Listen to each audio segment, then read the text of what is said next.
Hi, it's Denise from the Legacy House back in my sand tray room.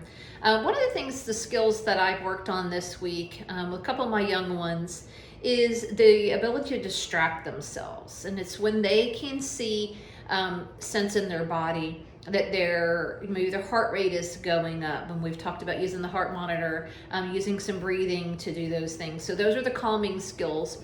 We also want to have a variety of things. So one of the things we've talked about is 5, 4, 3, 2, 1 as a distraction skill. And then today I just kind of want to introduce a new one. And there's so many different ways that you can do this. I'm just going to give you some ideas and then love to see kind of what you do with it.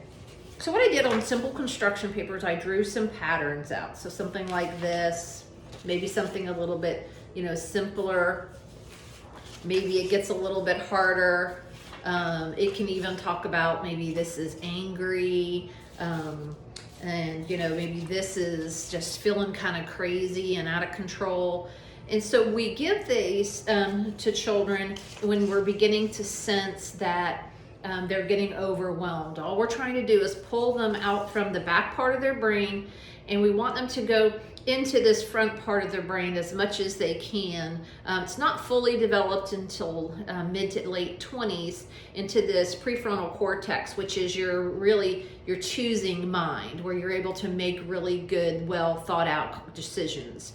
And so you're not able to do that young, but we can also teach them how to sense in their body that they're beginning to get dysregulated. And so what you can do is use something like this, and you can have them simply trace it with their finger. You can have them glue string on it.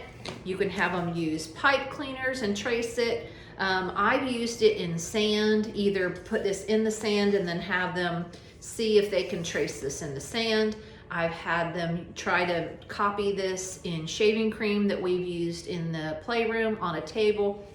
So there's many, many different things you can use. One of the other things that you can do is if you're using something like this as a visual, then you see, can they do it in the air with one hand?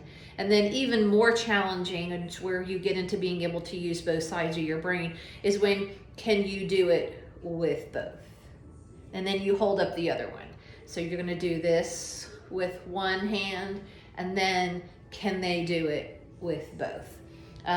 You can make it into a fun game to say, okay, watch me, I'm gonna do this, can you do that? And then they get to show you. But it really is a way that pretty much anywhere at any place you can play these games with just tracing a pattern, and help your kiddos, the young ones in your life, and even me. I've noticed that I doodle, and when I doodle, it focuses me, it does some distraction, it calms me down. I like the repetitiveness, I like the pattern.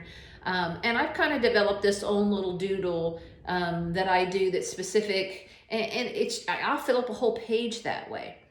But it is a place to regulate, to get out of that caveman lizard part of my brain, and really just be able to manage and control my own emotions. So hope that helps. Thank you.